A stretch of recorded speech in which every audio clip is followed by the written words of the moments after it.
live.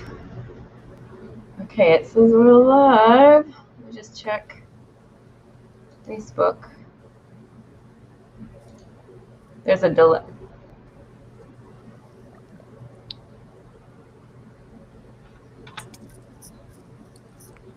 All right. Okay, we're live. Can you still hear me? Yes. Can you hear me? Okay, wait, I can't hear you. Okay. Can you hear me now? Yeah. Okay. Ooh, I'm getting it. Hold on.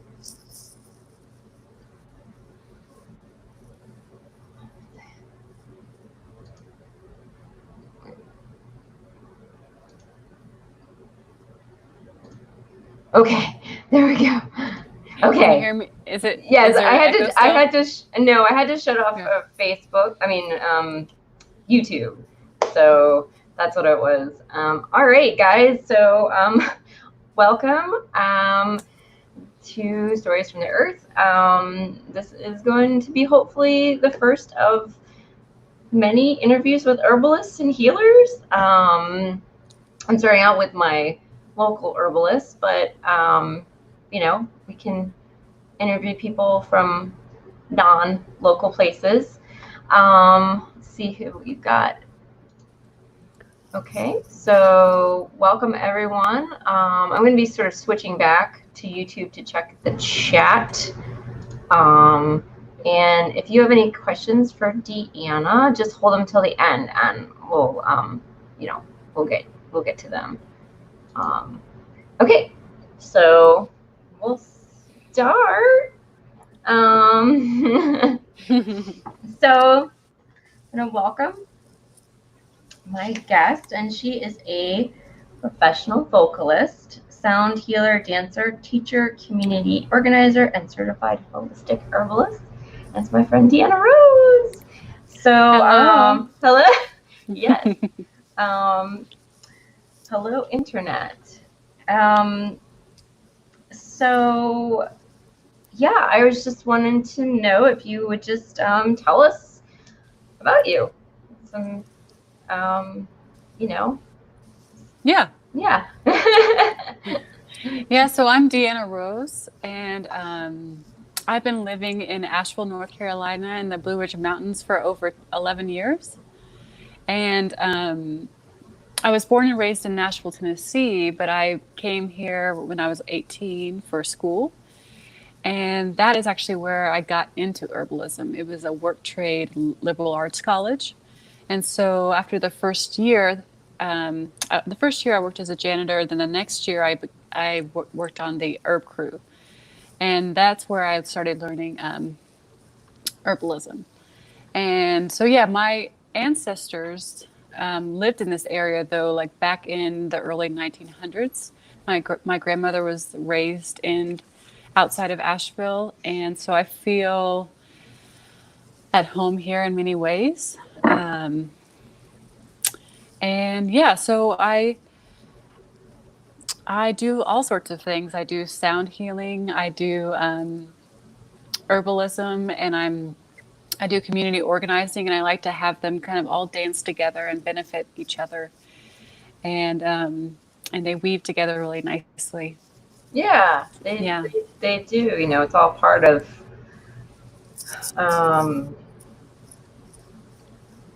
There's a lot of healing in. They're very sympathetic to each other. Mm-hmm. Okay. So that's really cool that your ancestors are from this area. Mine, we are not from this area, but I still feel like incredibly connected. And I feel like I had maybe some ancestors in the past that lived in a similar, area, and maybe in my relatives come from Eastern Europe. So I just feel like as soon as they moved me here when I was 9 from New York, I was just like, I don't know, something clicked, and I was just like, yeah. And I just love it, and I keep, it just feels very home-like, very familiar, very very like just familiar. Like, yeah. Definitely. I think that's why we love it here, because obviously, like, the Native Americans were the ones that are, this is truly their home, and we're grateful for that. And there's a lot of healing there to be done. Yeah. And yeah, it does feel like, I was talking with my mom about that yesterday, how our real home really is, you know, in Scotland and England and Ireland. And I'm also from Eastern Europe, like in Russia too. So Yeah. I'm a mutt. Yeah. Ashkenazi Jew. And so I have all these different things going on. But yeah, I feel that like these hills and mountains and waters remind me of my distant ancestry's like real home. Yeah. Yeah. And Yeah. then also finding home within our bodies, and not longing for that distant home is the thing too. Right. And there are a lot of plants that are very similar because the Europeans brought them over. So that might be part of it too. Definitely. We have a comment. Hello. I'm going to mispronounce your name, and I'm so sorry, but welcome, Maharit Lenore. So thank you. Hello. Hello. It says hi, Jennifer. Hi, Deanna. So I'm terrible at pronunciation, so I give my best. All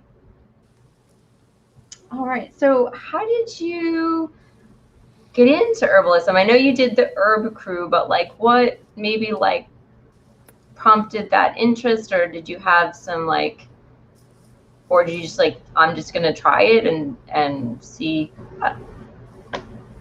Yeah, so I grew up outside of Nashville. My dad was a big gardener, and so I grew up as a kid like just hanging out, naked in the garden. But but he grew a lot of vegetables, not herbs. There was all vegetables, and so I grew up in the garden, and he continued to have a garden through the whole time him and my mom raised me.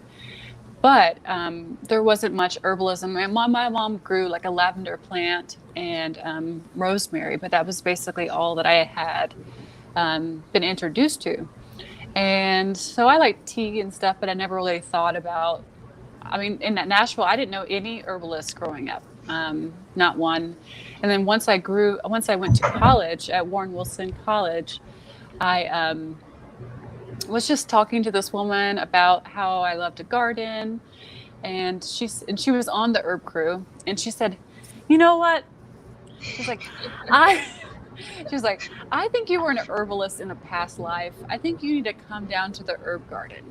And I was like, what? I had never even what are you talking about? Heard about past. I had never really thought about past. Oh wow, lives okay. So that was like a new thing. That was a whole new thing too. And I was like, okay, well, I'll come down to the herb garden. And so I went down to the herb garden, and I felt so at home,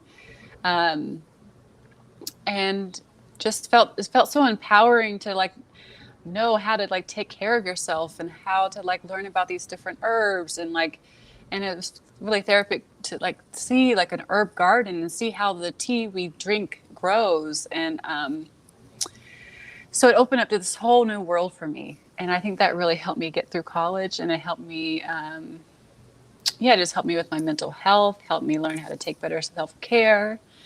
And so I feel really grateful for that. So that's how I got introduced, was just her having that intuition, which I felt was really on point. And so on that crew, it was nice because we had like a whole herbal library that we had access to. And so we had access to that. So we had, we'd have different students that would come down, and they would have ailments, and we would go through the books with them, and we would explore, and we would kind of learn hands-on. Which was really nice. Yeah, so that was great. And then we also went to the herbal conferences, Southeast Women's Herbal Conference, which was amazing and life-changing. And so that's how I got into it. That's awesome. I'm familiar, with the college you went to, and it's really cool school. And I love that they do that. And and that's a really great introduction to the herbs, and it's and a nice like non like it's a nice gentle way to learn, seeing somebody in a clinical setting, but sort of not learning seeing someone with an issue, and then and trying to suss out what might be the herb for them, and Yeah. um, you know um, herbs are really different from Western medicine, because Western medicine is sort of this cookie cutter approach, everybody, one size fits all, but herbalism is one size fits none. So even when you're two people with the same ailment, you probably treat them with different herbs, and so it can get very complex. So that's Definitely. cool. There's a lot of layers, and so There's that's a why lot. it makes it so much more personal, Yeah, because you really have to go from at a holistic approach. And there's a lot of layers, and we're not really taught to think like that at mm-hmm. all. You're sort of you're definitely learning a whole new way of thinking, and then also you can take that out, like you said, to the other aspects of your life and how you took care of yourself, and that's really cool. Definitely. So, hi, Raven. Hello. We have another viewer, Raven Morning Glory. Hello, welcome. Hi, guys. Hello. I don't know if you can see I don't think you can see the chat. I don't know. You can't see the chat, right? Okay. All right. I think something else I was going to say. So what kind of what kind of herbalist are you? There's clinical herbalists, there's people who make medicines, some people do a little of both.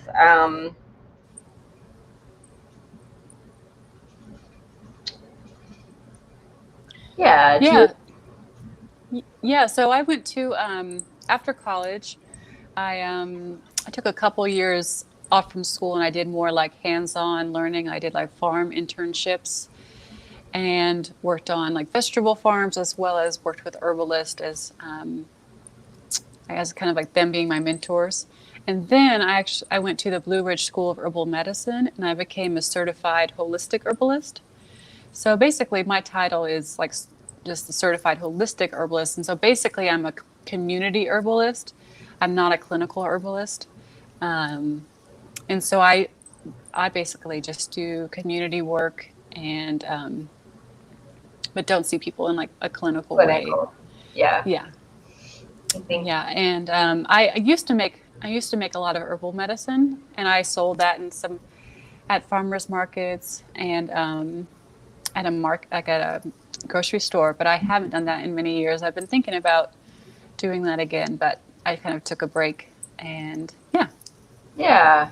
It's different. It's when you make the medicines and you sell them, because it's more about you get into a little more production and some other stuff, and even though you're making small batches, it's definitely a different thing. But I think a lot of herbalists either make their medicines to sell like that, or they make them, or they make up formulas for their clients.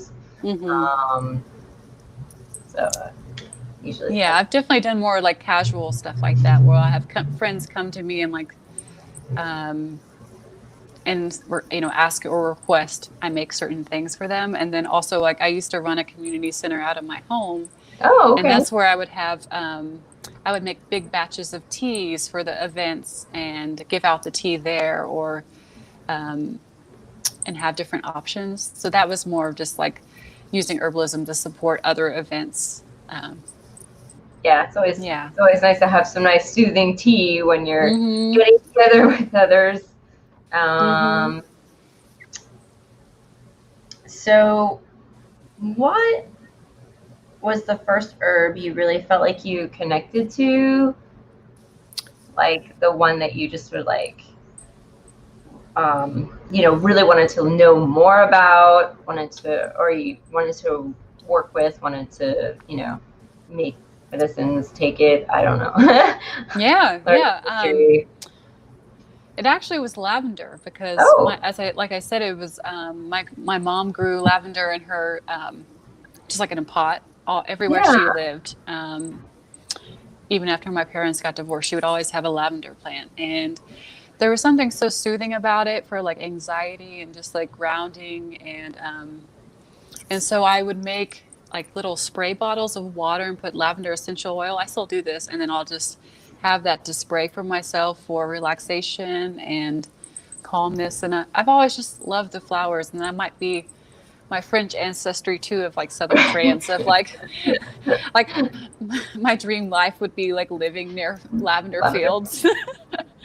It's just my favorite scent altogether, and I put it in diffusers, and I love having it dried like in the house, and Oh yeah. but I and saw some. also Oh, I just saw oh, some at the grocery store the other day, and I was like, "Ooh, it's I on." know it's so good. So yeah, when I used to work at a mental health center for teenage girls, and I was able to bring like Okay, lavender yeah. essential oil in there for them. And so if they were having like a panic attack or something, I would ask consent. I was like, would you like me to spray you with this lavender essential oil? And they would let me do that, and that always really helped kind of come back. It can help you come back to your body.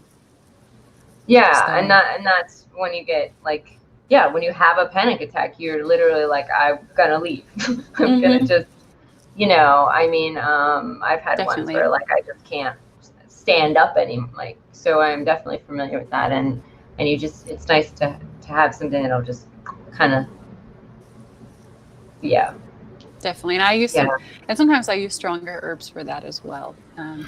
yeah, depending on Yeah. the panic. Hmm. Yeah. Yeah.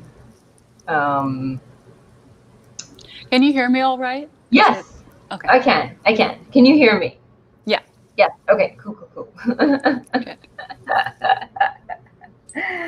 I used to live by a lavender farm when I lived on the coast of northeastern North Carolina, up by like Kitty Hawk, and there Nice. was a lavender farm, and it was just gorgeous, So, I love that um, area.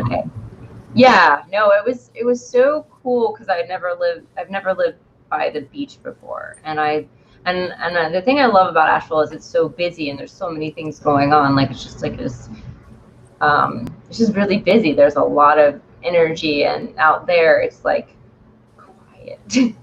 It's very calm, very quiet.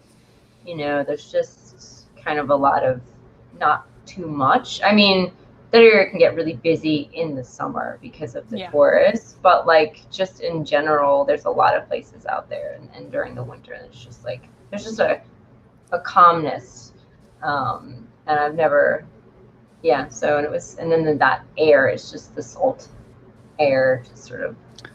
So nice. Yeah, I have So, friends from college that live out the direction. And I used to go oh every yeah. year to visit them, and Uh-huh.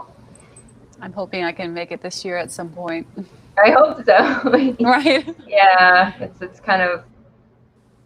I know when my parents were supposed to. My parents are in Texas, so they were supposed to come visit me, but they might not be able to come until, you know, sometime in 2021. So, because they're in their 70s, so I'm like, guys, just.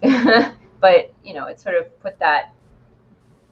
I think everyone is, having to stay closer to home, but hopefully you'll get out there. I haven't been back in a while because I lived by the mountains for so long, and when I got a Mhm. chance to try to live by the ocean, I was like, yeah, okay. Yeah.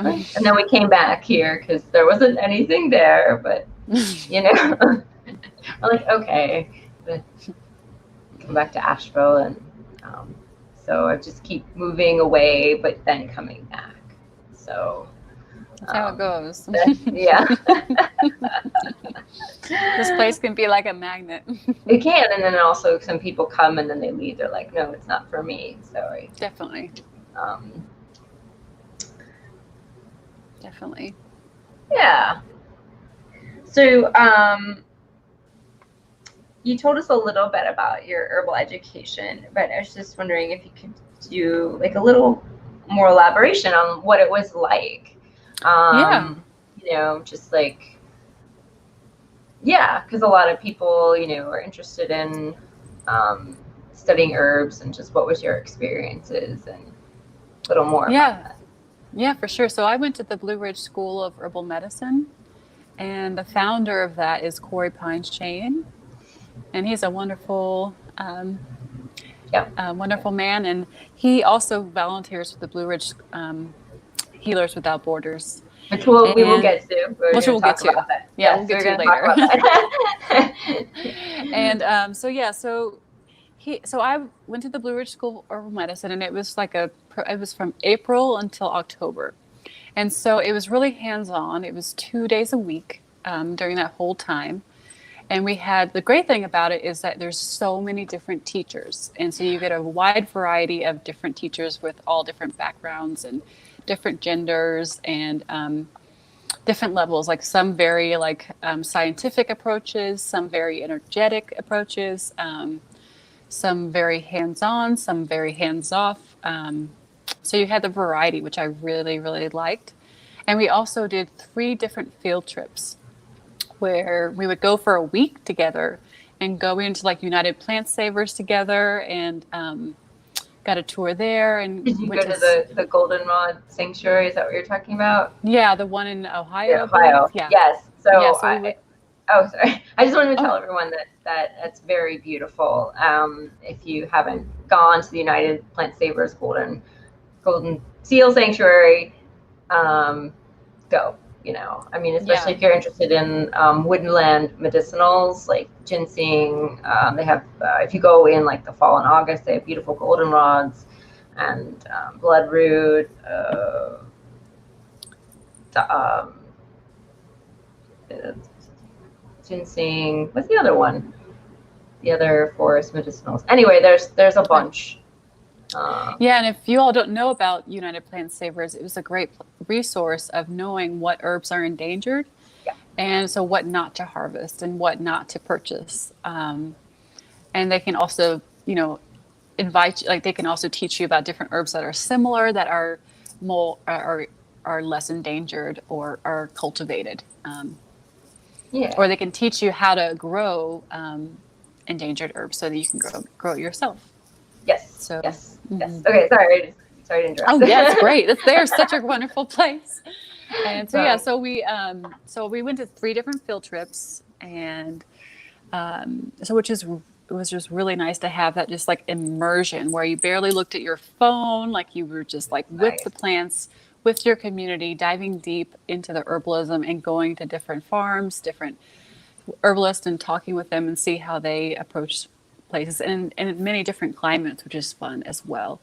And and they became like family. Like I feel like it was the closest people I felt so close to them more than I felt in really any community, because of what the plants opened our hearts in levels we had never had our hearts open, and healed us in ways, and like brought our vulnerabilities out, and it really connected us, and we were really just loved each other so much. And that was also a really beneficial healing perk of going to that school. And now we're all kind of dispersed around the United States. So Yeah. but which is great. I mean, I miss them dearly. I wish we could just all live on land together. But it is important to have that medicine spread out and not just in Asheville. And so that's really important, kind of little acupuncture points in the world. But so yeah, that was really beneficial and helpful to solidify the herbal knowledge. And it's just great having many different teachers. I always like having many different approaches. I've always valued schools that have more than just one teacher. So Yeah, because you get a lot of different perspectives. Sort of like, I guess more so like in college, than high school. I feel that you would get those different teachers, different ways of teaching, different ways of like looking at the subject, and and and then you can help you find your way of um,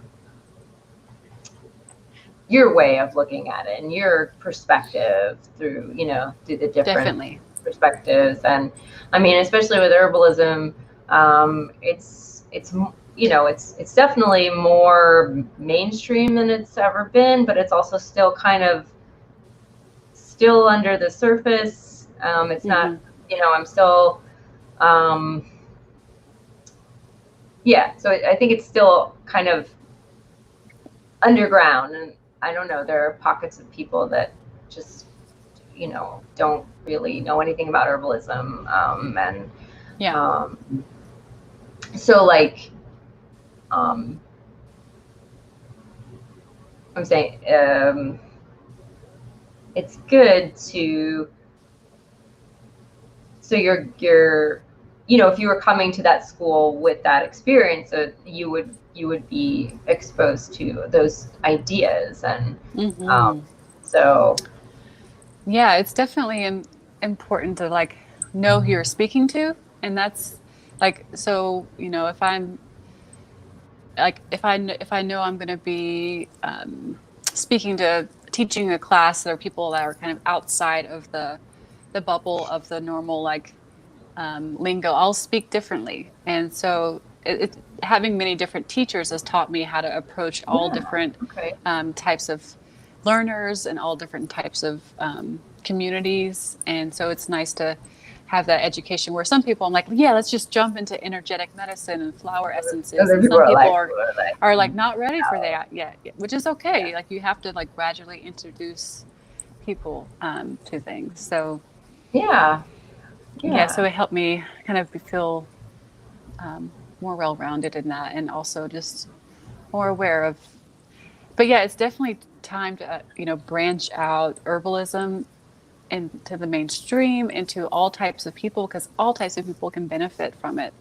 I think And so. especially with our healthcare system in the United States failing us in many ways, and people losing their health care with not having work. Um, and so, yeah, Yeah, yeah. I agree. Just want to say hello, Heather. Welcome. It's my friend Heather. Hello. Hello. She's um, and I just want to say again, so I said it at the beginning, but we have more people. If you have any questions for Deanna, please hold them for the end, and then I'll ask for your questions. So, but yeah, I was just my friend and I. She has 5 acres of land, and I worked with her in worked together in uh, basically the supplement department of a health food store. Um, Nice. and so and she has a little store in Canton. A little she has herbs and supplements and everything else. But anyway, but we were discussing and thinking about like I was thinking about where like herbalism can fit. It doesn't. I feel like it's sort of there was some point where it had a place in our lives, and then it lost its place. But I still think it's really important. I think that a lot of other people feel like it still has value, and um, how do we bring it back into more of the front of people's lives so they could utilize it, because I really feel like it's an important tool, um, and yes, especially with our healthcare system. I mean, you know, it's not a substitute when you need a doctor, No. definitely not, but just like acupuncture and just like maybe like chiropractor, just like massage, it's like very complementary. And a lot of times um, an herb would be very helpful to yeah, Yeah, and that I think it can. The reason why it has, it went away, obviously through like witch burnings and and so we have a lot of ancestral healing to do around allowing ourselves to dive into this medicine, because we have wounds around um, being persecuted for connecting to herbs, Yeah. because there is power. There's people can have power over us if we don't know how to take care of us ourselves. And so if we can become empowered when we can learn how, like, know like what herbs to take and where we don't rely on bigger systems.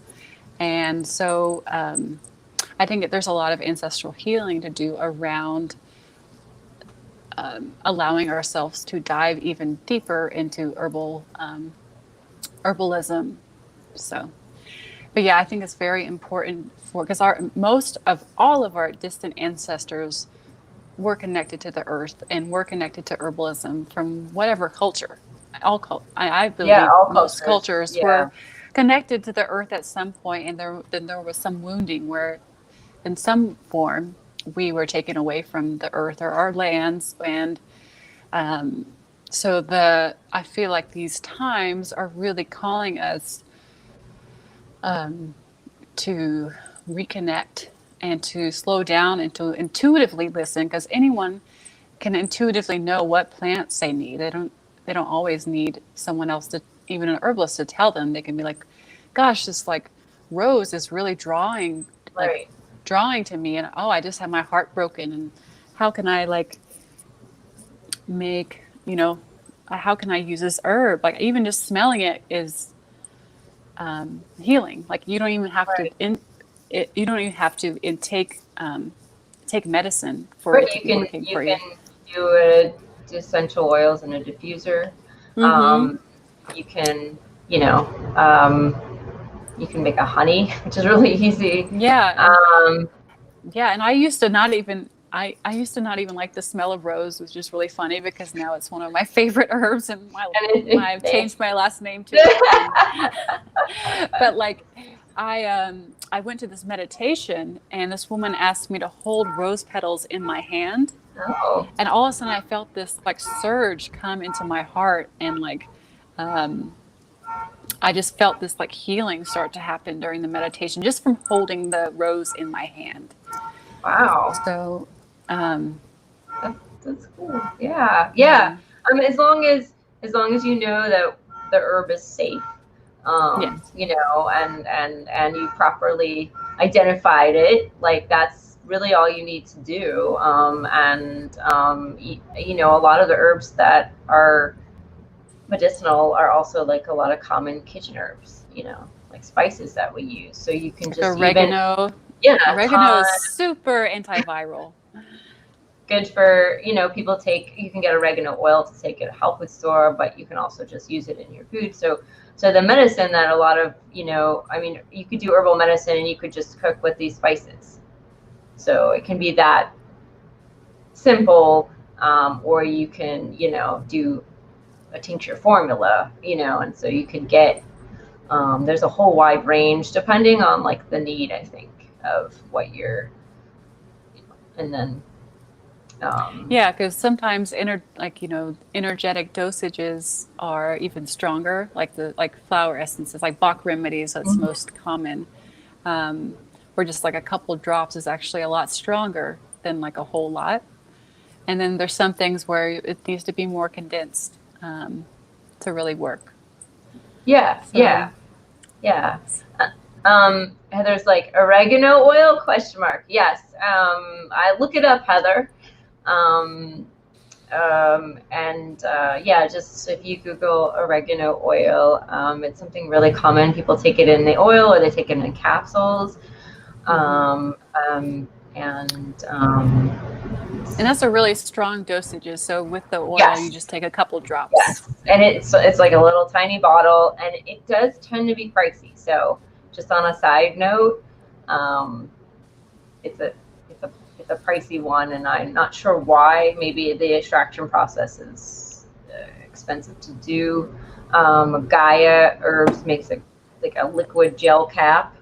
It's a very good company. So just just an aside, but there's also like a I forget what it's called, but there's also companies that make oils. I have lots of oregano growing. Okay, so Heather's my friend, but she has a pretty good garden. You can probably get a lot of the benefits just from eating oregano as a spice, regularly in your food. Just especially if you're not sick, like if you're just trying to like maintain your health. I haven't really worked with it, so I'm just like maybe would that be a I think it's good great. way to take I oregano? think for preventative, I think it's great just in foods, and I've used it. I've used the oil personally when I've had the flu, and it's really helped shorten the flu. And so I would use it in higher dosage. But as prevention, I think it's just fine just to eat it. Yeah, cool. Yeah, definitely. And oh gosh, I keep losing my train of thought. I'm like, You're think of doing something, great. and I'm like, oh, and then I'm like, what was that? You're doing great. Thank you. It's a little. The interview process is just slightly different from our normal herbal book club, but let's see. But there, hopefully, I'll remember what I was going to say. It was about oregano. It was about so something about. Maybe I'll remember it. So, is there anything that you were interested in learning about more? Like you went to school for herbalism. Is there any other area of herbalism that you're interested in diving deeper into or expanding upon? I'm actually wanting to dive more deep into Ayurvedic medicine. Okay. And so we had like introduction classes to it in the herbs, in the school I went to, but we didn't go super, super deep. And so I would like to at some point go a lot deeper with that Ayurvedic medicine, Eastern medicine, learn different formulas, and also learn more about like my specific body type and what herbs and foods benefit that more. Because so Ayurvedic, for anyone who doesn't know, is from Indian system, and there's also traditional Chinese medicine, which is from China. Those are the two sort of other systems. We're primarily talking today about Western herbalism, which is sort of like, I was thinking about it, and I'm like, it's sort of like a hodgepodge, because we had a system here in the United States before the pharmaceutical companies and all that happened, and most of the doctors were actually herbalists, and then there was a big shift. And then I think in the 70s, 60s, it got kind of reconstituted, but we've pulled in these other systems in some form. So you'll hear Western herbalists talk about like energetics, talk about the Pitta and the Vata, which is the body types from the Ayurvedic. Yeah, that's cool. That would be great. I had when I went to herb school, one of my classmates was an Ayurvedic herbalist, and she was often talking about that, and so it's yeah. I'm feeling really drawn to Eastern medicine on many different levels, and like wanting to dive into Ayurvedic as well as like Kundalini yoga, as well as like singing, sound healing. And I do sound healing, but like going even deeper in that way. And because they have just been doing it for so long that they really know what they're doing. And yeah, because these systems are because we, maybe have a couple hundred years here in this country. And I know that people who immigrated from Europe brought their herbalism with them, but I feel like that's gotten kind of lost in our history. And but like in China and India, they have thousands of years. and I'm really fascinated with the 5 element theory in Chinese traditional medicine, and I think that would be something I would like to know more about. I've taken a couple mini classes, and it's just amazing how like all they they have they have elements and they connect with the body system, and then they have like the system here. If it's compromised, it affects the two systems before and after, before it and after it. And I'm like, oh, that's so cool, like because our bodies are complex, but they're like they developed a system to like make it kind of simple almost, but and you could see the cause and effect and everything else, um, and also like I've gone to acupuncture, and I've always done well in Chinese herbs and everything else, so that's Yeah, I love acupuncture. Acupuncture is really helpful. Yeah. Yeah, that's Mm-hmm. cool. Awesome. Yeah. So do you have a favorite herbal book or books? Our I authors. couldn't. I know it's hard to narrow it down. Yeah, it's really hard. One of my favorite authors is Rosemary Gladstar, and she has many different herbal books, and she's a really good introductory This is one of her herbalist. books. Yes, that's one of the Here. that one. This is one of the a really good one. You can see it's falling apart, and that's how you know it's a good herb book. And she's such a wonderful human. Like she is. Like I've met her in person, and she's that's such a wonderful human. And at the herbal conferences, and so she's really great to support. And she has, she has several different books, and I also this book. It's like a whole encyclopedia. It's called Natural Remedies Encyclopedia. It's by Vance Farrell and Harold M. Sharon, MD. Okay. And it's kind of out there in some ways.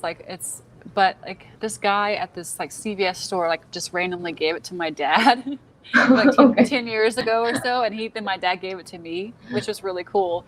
And there's like some like different prayers and stuff in there that are some people might not be open to, but the knowledge in there is just like so outside the box. So like, okay, now use potato skins to cure your cough, or like they just use a lot of different kitchen things that you would normally have in your kitchen.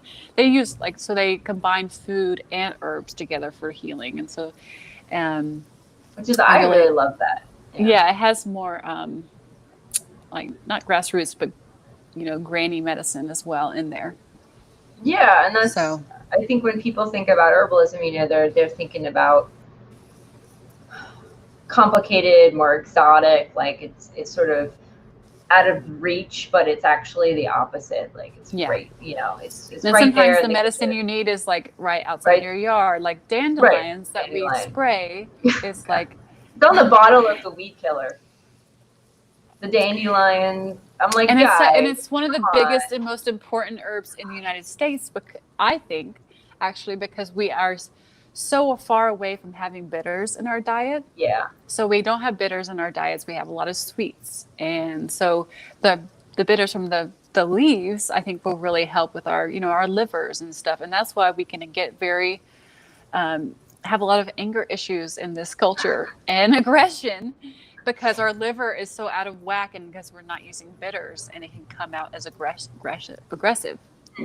And, as well as the root is beneficial. So yeah, you can use all parts of it, and it grows everywhere. And so it's like some of the herbs you might need might be just, maybe not if you live in a city, but well, actually, I guess it depends. But here I live in pretty much downtown Asheville, and there's people's front gardens are just bursting with comfrey and yarrow and because there's cleavers everywhere, and and some people know what they are, and other people I've seen, they're just mowing it and weed eating it, and you're like, oh, but echinacea, mullein, rosemary. There's so much. I mean, it might if you're in a different city, it might be different. Asheville's Yeah, I mean, very even honeysuckle, like even the honeysuckle. honeysuckle is Honeysuckle. actually the flower is actually really helpful for COVID. Oh, So yeah. yeah, so even just like the stuff that is invasive, we're wondering like we should go dive deeper and not just be like you're invasive. Why Yeah. is it invasive, and why is it this medicine here to showing up for us? Just like what is that called? That takes over the The forest. kudzu. Kudzu, yeah, kudzu. Kudzu. Yep. It's great for alcoholism. The root is helping for stop alcoholism, as well as it's good for Lyme's disease. So those are Oh, both okay. Yeah. really beneficial for this culture, and so that's why it's showing up. And I always hoped that someday, like someone with a lot of money would dig up all the kudzu and save the forest, as well as like I just think it's important to Right. why if invasive species are here, look at them instead of spraying them and being like, Yeah. why are they taking over? And let's use them. And You so know, start an industry of invasive species and like use the medicine that is that's a abundantly showing up for us. that's a great idea. You know, that's a whole way of doing like an herbal medicinal business. You know, just concentrating on like the kudzu and the you know, I think a lot of people think that the honeysuckle is invasive, and let's see. Heather, are you talking about privet? Privet? Heather's like, have you ever used that plant? I have never heard of that plant. Have you heard of? I've heard of it, but I haven't Okay. used it. Okay. Mm-hmm. Have you used it, Heather? You can make kudzu flower jelly. Ooh. That sounds amazing. I love jelly. My granny, speaking of granny medicine, she made a lot of jelly. I never made it myself, but I've never made it either, and I unfortunately wasn't that close with my grandma because she was in New York and we were here, and I never got a chance, but yeah, jelly's great, and I've also never made it. I've been making honeys. On a tangent note, I made ginger honey and I made garlic honey.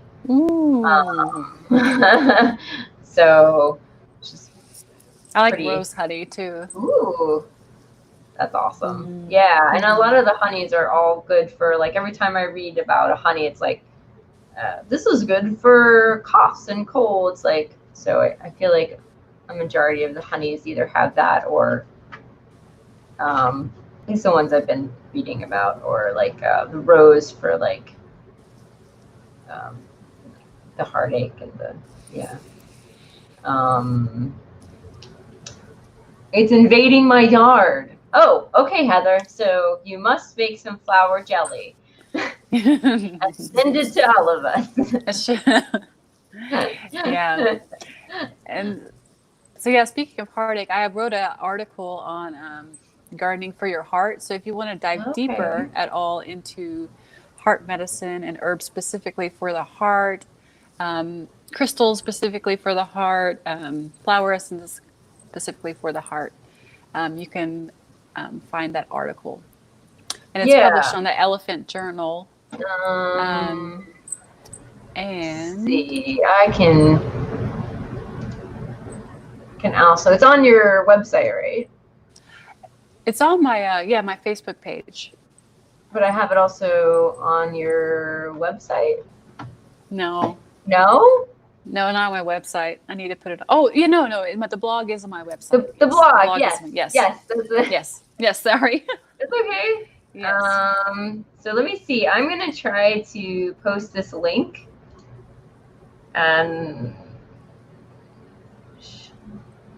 Oh, nice. Well, that's perfect. The link. But it should also show up as a comment. So, so everyone can. Let me check the face. Yes. So everyone will be able to click on that link, and you can go to the gardening for your heart article. It's pretty awesome. Actually, my first encounter with like any herbs for the heart was well, when me and my like husband, we had broken up and we were like long distance for a while, and someone gave me hawthorn. It's like a glycerin, and hawthorn Nice. is good for your heart and also your heart. Like it's good for your physical heart and your good for Energetic. heartbreak, yeah, as well. And so I was like, oh, okay. So that was my first experience with that. So Yeah, definitely. Hawthorn is such good medicine because like also it creates healthy boundaries too around your heart with those thorns and yeah, it's so a energetic. yeah, sorry. Yeah, so yeah, energetically it's supportive in that way. So it's a really good boundary around your heart as well as it supports in opening it and mending it. And then for like basic things like heart palpitations, um, people are well is great. So it supports that, but you need a higher dose for that kind of medicine for heart Something a cancer little and for heart stronger than palpitations. a Yeah, tea. like an Um, extract. yeah, Yeah, yeah. Um, yeah. but yeah, I was gonna say that the tree has these huge thorns, Mm-hmm. like um, yeah, and it's crazy to see. Like they're a tree, just a thorny tree, which of course it's a thorny tree, but then you don't really realize it until you like see it and you're like, oh, it's a thorny tree. Yeah, so you can use Wow. like the flower for medicine, for like flower essences and or for teas, but you can also a lot of people use the berries, and the berries have like so much medicine in it. Yeah. Yeah. Yeah. Um. So what what do you love about herbalism? We probably have talked somewhat about that, but yeah. What are some of the things you really, really, really like about it? Well, I love that it connects me to my like ancient ancestry and the so I love that. I love that reconnecting to my intuitive self, and the herbs connect me to my intuitive self. And they ask me to slow down, and they which I love about herbalism is that it can you can't just like it's not I mean you can, but it's not great to just like harvest really quickly and be disconnected from your body. Like I think it's like it fully it helps you become more fully embodied and intuitive, and that's what I really love about it is then that therefore it benefits your life in other ways. Um, We yeah, really, it's just empowering to be like to especially like to like be able to take care of yourself and not have to yeah, rely on doctors. And even though I love doctors and I'm super grateful for them and nurses and everyone, I'm so grateful. And it's really beneficial for prevention and for maintenance and healing to have the herbs as well. And there's also great herbalists, I mean, great nurses out there that are herbalists hmm, as well, which I think is such a beautiful combination. I had And one in my herb class. So yeah, so yeah, that is really cool because it is helpful to have, as herbalists, to have a bridge with the medical system and not shut it out, and to know what what medications herbs contradict, because sometimes you do need to be aware of what herbs don't go with certain pharmaceutical medications and what benefits. So sometimes you might just want to do a flower essence, like something gentle, right. instead of like a tincture or tea. But yeah, so I love herbalism because it's self-sustaining. Um, it has many layers, Yeah, and yeah, it's seems like empowering, and it's just therapeutic to even and to grow the herbs. I really love growing herb gardens, and I've started many herb gardens for other people, and so that's one way I've been showing up as a herbalist is just growing, um, purchasing herbs and making herb gardens for other people and that's really teaching them how awesome. to make. Yeah. Yeah, so it's empowering. Just like victory gardens right now are kind of coming back because we realize how much we rely on the grocery store and um, others, and it's really nice to grow your own food and get away just from growing grass. So Yeah, I really, I really wish that we would grow more gardens, and I don't think there's It's anything. happening. Yeah, which is good. Because we go to the grocery store now, and they're out of things. They're out of garlic. They're just and the system Yeah. is like it's really fragile, but it is nice to just know how to do these things. It feels good to do things for yourself. Hmm. It gives back to yourself, um, instead of taking away. I think that we live in a society that takes a lot out of us. It's a take, and we don't give a lot back to ourselves, or we don't know how to do it. So I Yeah, think that is something that is really important, and yeah. So definitely. And just like even it can be simple, it can be like um, cutting some aromatherapy, like some flowers from your yard and putting it in a bath and getting in that bath. It can be that simple. And I know it can, for folks that are new to this, it can feel really overwhelming at times, mhm. to because it is a broad and big topic and big, but it can be just as like, but don't let it scare you. Like just it can be just Right, as simple yeah, as picking some herbs from, some flowers or herbs from your yard and just putting it into your bath, and that can really be helpful. yeah, Hmm. yeah. Or or get this is a really good book. This is a Rosemary Gladstars, for beginners, and there's a lot of kitchen herbs in here. So you could just, and there's a lot of recipes, and it's a good place to just sort of start, uh, learning about them, and how to use them, I think, and how to incorporate them. There's a Yeah, there's a lot of um, you know, simple ways to use herbs. I Yep. think we just Heather says grow food, not lawns. Yes. Yes. Yay. Mm. And Heather also put up your website.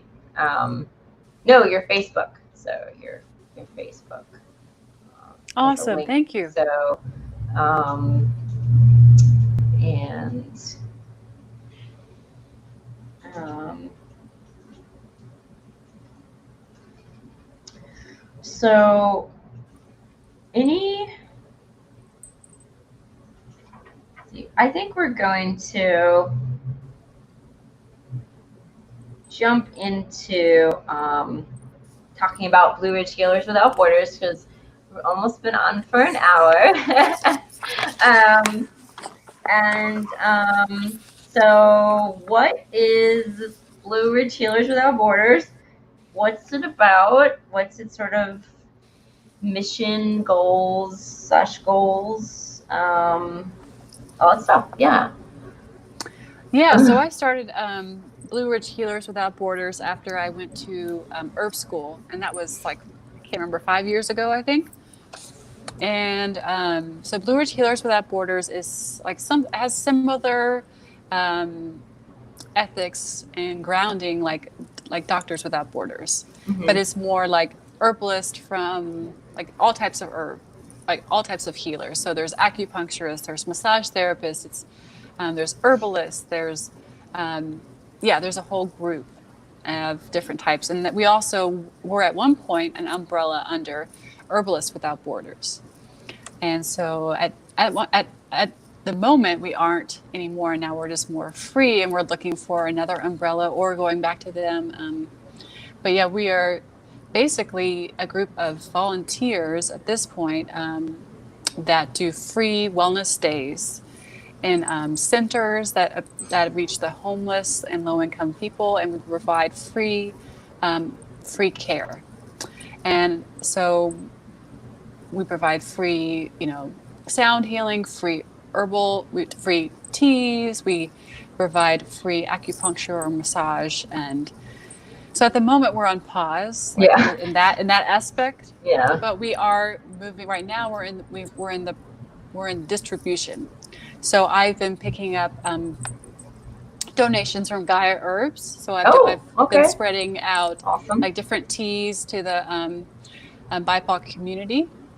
And so that's people of color and indigenous peoples. So I've been giving teas to them as well. And I'm also picking up a big order of hand sanitizer that we'll be bringing to the Cherokee Nation this week. Yeah, because And the Indians, the native population, have been pretty hard hit by the virus. mm-hmm. And Yeah. Yeah. Like it. So they so now we're more in distribution and Okay. just in giving out medicines and hand sanitizer and such. And so yeah, we kind of just we're flexible in that way as what we see what could we ask what community needs, and that's how we show up. We don't go say like from a savior mentality like this is what you need, and so that's Right. why we're adaptable. So we kind of and so my goal with Blue Ridge Healers Without Borders is for it to become a nonprofit on its own Oh, and awesome. be Okay. able to get larger funding and have a board members. Okay. And so I like to have board members and also be able to pay the healers and continue to give out free healing. But because that's what kind of gets the trouble with making this is why this has gone up and down in waves. Yeah. Is because we don't have the funding to pay healers, and so people get burnt out. And so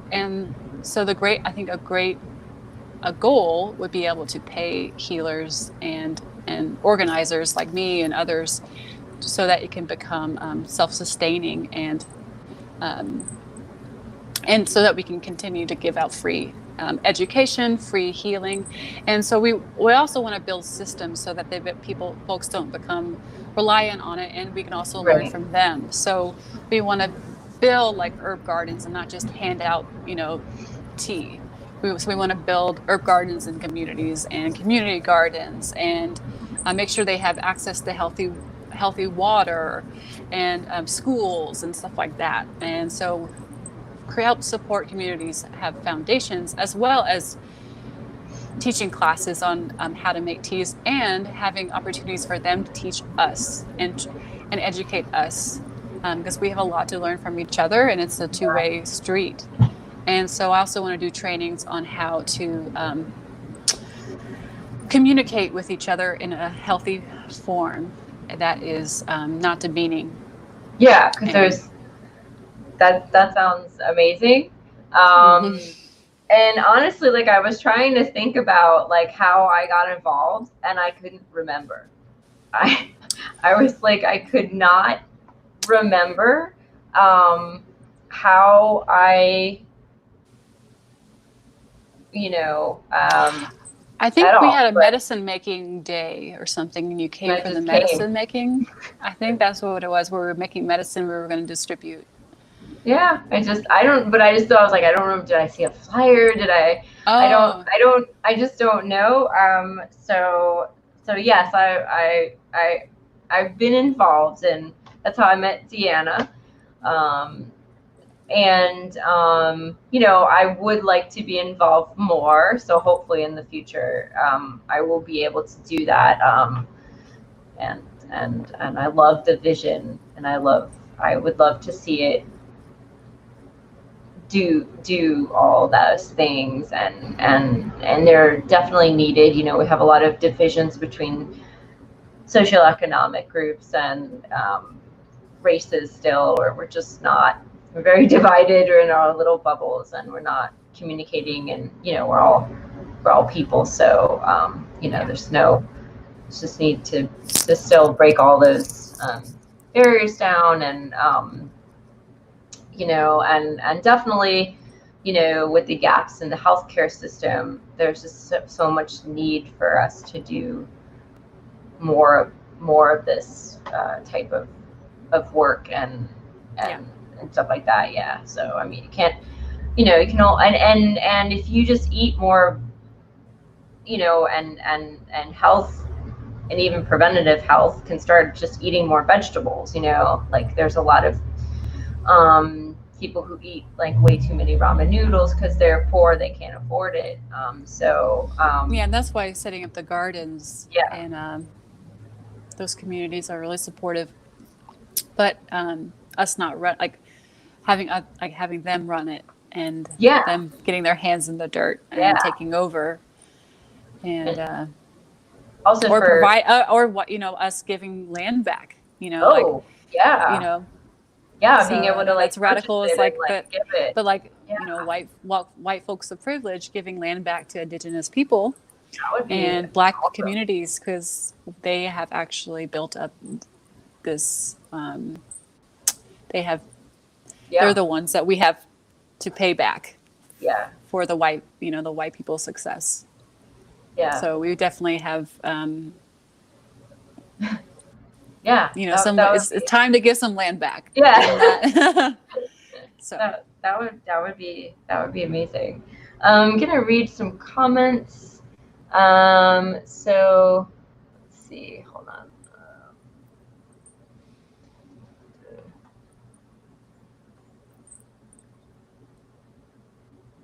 Okay, so Mari. Okay.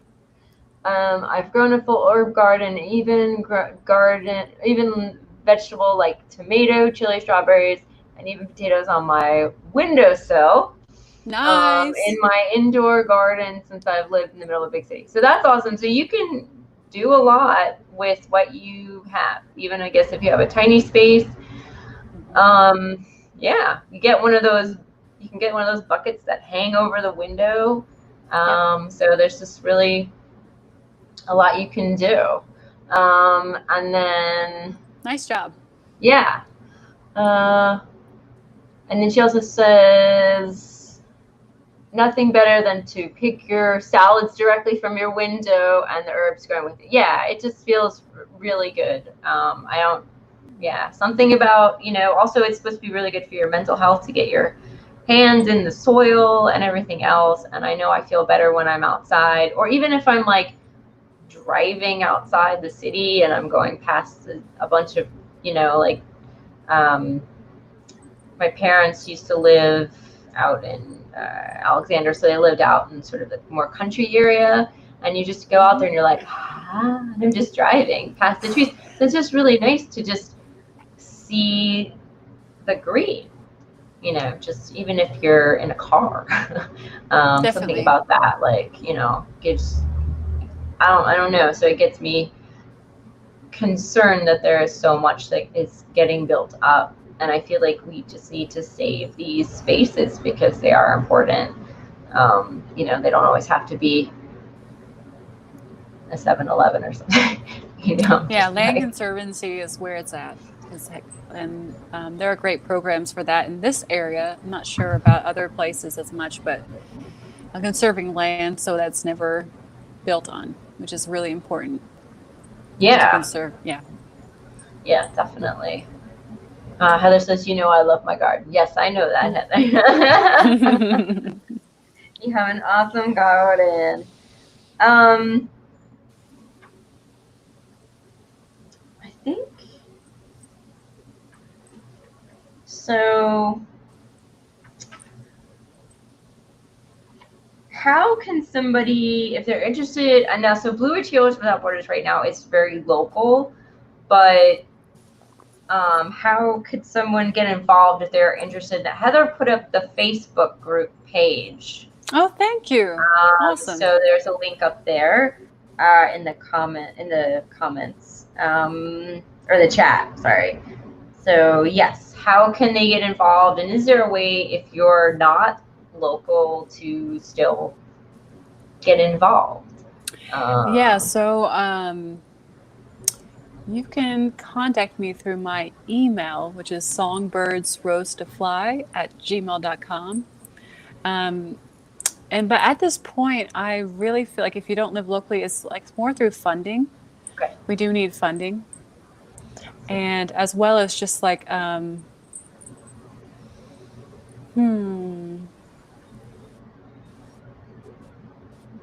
yeah, so if you have advice, like if you're a lawyer and you have advice on creating nonprofits, ways to people that are interested in being a board member.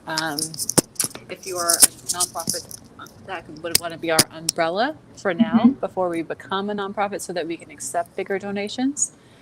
So ways like that. And then if you are local, and I know that we're a little limited right now because of all the social distancing, but if you are local, how could you get involved? Yeah, so, or yeah, so right now we're needing distributors, people that help disperse the medicines. So people that can drive and drop off at certain places. Okay. So yeah. if anyone wants to do that, contact Deanna. And also or donate if you have or herbs, donate like herbal products to donate as well. Awesome. So do you have so if anyone has any questions for Deanna, please put it in the comments. Thank you, Heather. Put up your email. Thank you, Heather. So please put them in the comments. And so just any advice for anyone wanting to get into herbalism? Yeah. So I guess one advice, just like to start off with a beginner's kind of herbal book. I would say like Rosemary Gladstar or something gentle, or one of the books you also recommended. And then also, not just to get in your head about it too. So just like intuitively start like noticing, like going on walks and noticing what herbs call out to you, and then doing your own research. Like, so if like rose or different or violet, or different herbs that call out to you. Maybe violet, like for instance, like violet leaves have a lot of vitamin C in them. So there's even basic stuff that just like start slowing down in your walks and start noticing and start connecting, and then doing your own research, just like a Google, or open your new book, like what is this herb for? And so just like start noticing what is calling out to you. And the more you notice, the more they will appear for you. So I definitely say come at it from a stance of intuition and just trust that you might know what you need already. So and just sense that you really like, ooh, I love this honeysuckle, and kind of like dive into that. What's going on with it, right? Yeah, just be inquisitive and be aware, like slow down enough to be aware and see what the earth is sharing with you. Because we have been touching on this subject. It can be very overwhelming, and foreign, and just kind of like, it's a little easier now that the internet is here. So you could watch a video, you could Google, you can, and it's very safe. Yeah, and I believe Rosemary also just suggests like starting off with just getting to know 5 herbs really well, and just get to know them like really well, and not get overwhelmed with like 20, like trying to get to know 20 different ones at once. And starting off with 5, like the 5 that call out to you, and just so it can just be like simple stuff too, just like even chamomile can go a long way. So because every herb does a lot of stuff. Like if you look at an herb book, it's like this herb does this and this and this and this. So like usually, there's a lot to, you're going to get a lot of mileage out of you're going to get a lot out of those 5 herbs or that one herb that you start with. Definitely. So, and even me, like I'm, definitely I also have the same. That's really the process that I go through. It's sort of like, ooh, what's that one? And then you do more research about it. Yeah, and different stuff will show up at different times in your life. Well, sometimes that herb is no longer good for us later on. And Yeah. so being flexible with listening, like when we like don't need a herb anymore and new herbs to bring in. So it's fun. Yeah, it's always It's a changing. never ending like education. It's like a whole life. There's so many different layers, There which are. makes it really fun. There are. It's just very crunchy. Um, okay. Well, I don't think anyone had any questions, but is there anything that you want to add or talk about? Um, yeah, because we didn't, we touched, do sound healing and gardening but anyway, but if there's anything else you wanted to add. Oh, thank you. Heather says wonderful, guys. Thank you, Heather. Yeah. Let's see. I can't think of anything I wanted to add. We covered a lot. We did. Yeah, if you want to reach me, you can find me on my website, deannarose.org, and you can find me at my email, songbirdsrosetofly@gmail.com. And I did, yeah, there's a link to her website in the description. And there's always, okay, so Mari asks, there's always this. What's this herb I've never seen before? Yes. Exactly. That is, yesterday there was an herb that my friend brought up, and it's a desert herb, so, it doesn't grow over here. And she brought that up, and I'm like, I'm not familiar with that herb. Or we're doing, I have a herbal book club, so we're reading through this book here. And nice. She lives in New Mexico, so there's always herbs that don't grow in the mountains that come up throughout this book. So we're always looking that up. And then I have some people from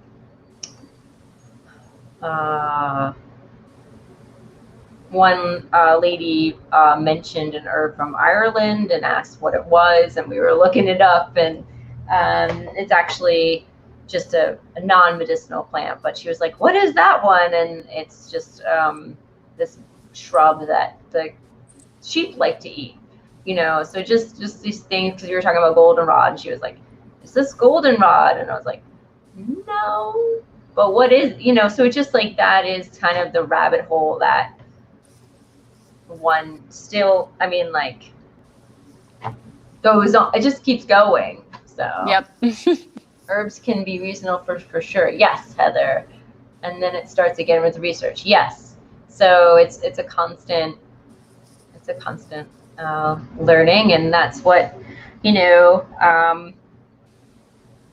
that keeps it interesting. So just definitely. And there's also things like botany. There's so many things that are connected with this herbalism umbrella thing. Yeah, cool. All right. Well, thank you for having me. I really appreciate you giving me a voice and giving me opportunity to share, and so I'm very grateful. Well, thank you for coming on this first of hopefully more interviews, talking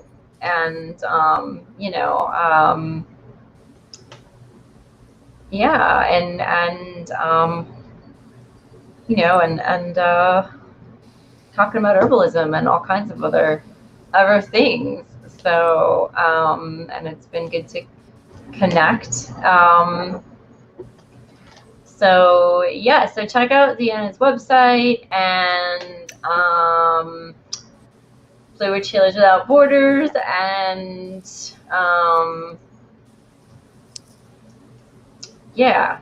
and you could look at my stuff. I have a Etsy shop, Seawell Herbs, and then I also Yes. So, and then we have the Herbal Book Club. If you're interested in a very slow herbal book club where we like don't read a book a month, we meet every week and we just read a little section and, you know, talk about it. I'll put a link somewhere. But yeah. So, all right. Well, oh, thank you, Heather. Just good job. Heather is she does our book club with us, so you know, and anyway. Okay. I never know how to end. I keep rambling. But let's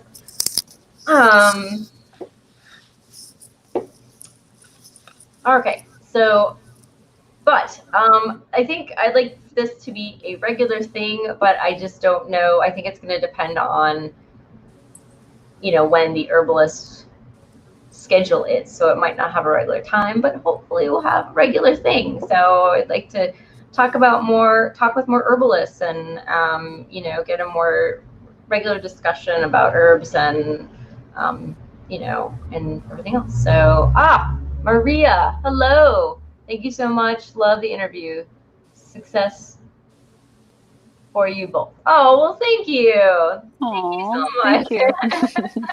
I'm glad you guys love that. I love it. Like it. Oh my gosh. Okay, so this is usually when I need to end because I'm like, woo. So we're going to sign off. That was fun. Yay! And I'll see you guys next time. And we will be live Thursday at 3 p.m. Eastern for the book club. So if anyone wants to join us for that, you don't need the book. If you don't know the book, don't worry about it because, you know, I read a little bit and we discuss it. So of course the book is awesome, so you get the book if you want, but you don't need it. So very low bar of entry on that. So all right. So bye.